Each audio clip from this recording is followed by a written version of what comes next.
Christmas for us, coming from the biblical Christian perspective, is not just about receiving presents, but it's more than that.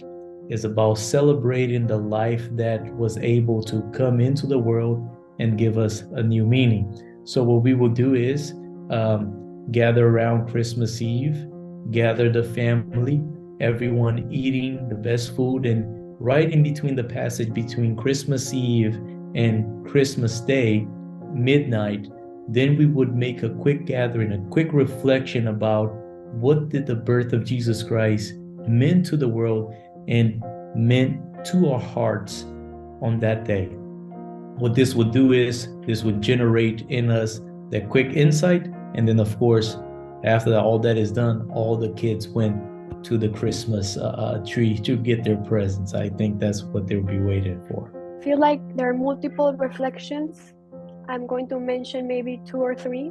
The first one is embracing our religion, and I think everybody should embrace their religion, because at the end of the day, it's what we have, it's what unites us with the people around us, it's what connects us with God, what gives us peace, or to myself, for example. So I feel like that's something I will stick to this new year.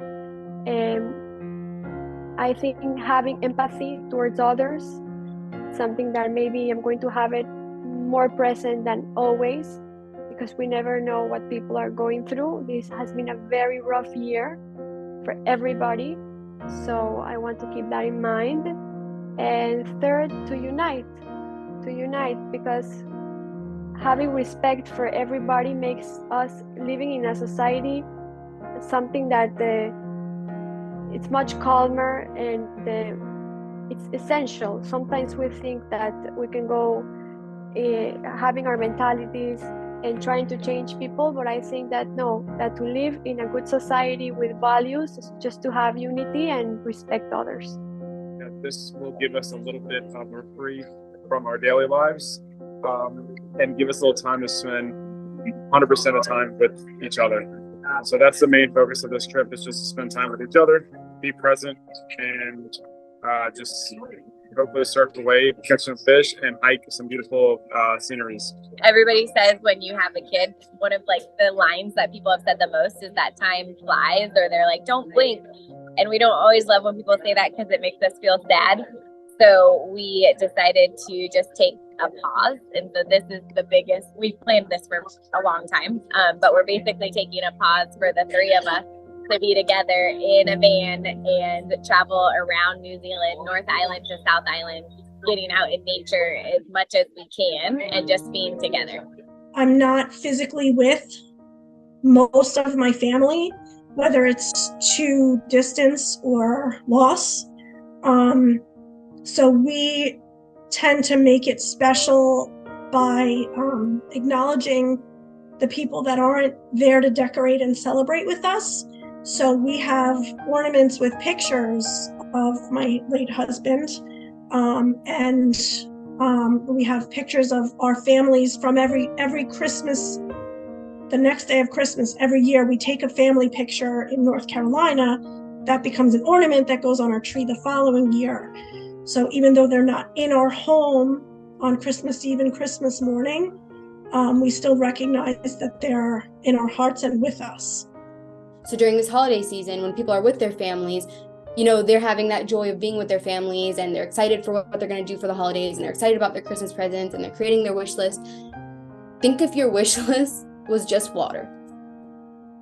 I mean, that's how I feel, and that's how my family feels. And for us, it's been extremely difficult. My family in the West Bank has been in also a dystopia. The tensions there are so high, they don't leave the house. Their only prayer is for the people of Gaza to stop being bombed. Bethlehem Church has said they're not participating, so all those volunteer activities, all those things bringing the communities together have been halted. They're not really leaving the house. The majority of the people, the vast majority of the refugees who arrive are I would say, they're destitute. They arrive literally just with a clothing on their bodies, and at times even that clothing is pretty deteriorated. For them, this moment, this time of Christmas, of the new year, for them, it is an acknowledgement that God has allowed them to reach the border, to arrive at the United States. Over and over again, I hear them express, primero Dios, first God, thank you, God, that you are the one that has been with me. And so for them, the celebration of the holidays is one of immense gratitude. More than anything else, is I am grateful. We believe in the Old Testament, right? And this is a book that's been passed on for thousands of years. It's commonly referred to as the oldest book in the world. And these traditions have been passed on to us from our parents' parents for thousands and thousands of years. And I just hope that in a country like America, we're able to celebrate proudly the religion that we choose to believe in. And it's just really an acceptance that I'm looking for from people. I don't really go out and try to push it on to anybody else. I know the culture that I've been raised with, and it's one that I need to continue to practice. It's something that's very important to me, and I hope that there is a level of acceptance. What I love mostly is the foods. Right now, because of the we have a large, influx of many immigrants from many countries, Venezuela, and Guatemala, Honduras, and of course Mexico. I mean, it's enjoying the different types of food for Christmas. But I mean, my favorite obviously are the Mexican, the tamales, the buñuelos, champurrado. Those are the ones that are really, it takes me back when I was a child in Mexico. And of course, Dia de Reyes, the three wise men. And I really enjoy that because at our church, they do a big procession, presentation of los tres Reyes Magos. And in Mexico, when I was growing up, we didn't receive our presents during Christmas. It was actually January 6th, Dia de Reyes, Day of the Kings. And so those, by celebrating those dates, it takes me back when I was around 6, 7, or 8. I always check for the annual Kwanzaa theme, and this year's annual Kwanzaa theme for 2023 into 2024 is Kwanzaa: freedom, justice, and peace. Principles and practices for a new world.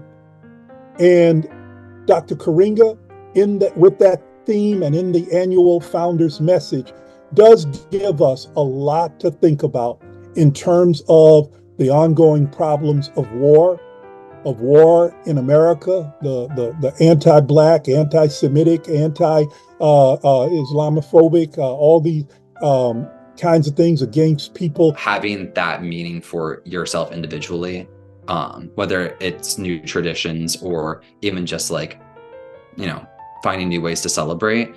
I think that's a very important thing just for the heart and your mental state during the holidays, because it's a hectic time. It's a capitalist time. It's a very othering time for a lot of people, especially for people who don't celebrate Christmas too. So it's just a time where I would be like, if anyone's out there, just find your new traditions and the things that make you happy, and that will make this time of year slay in the Santa sleigh ride way.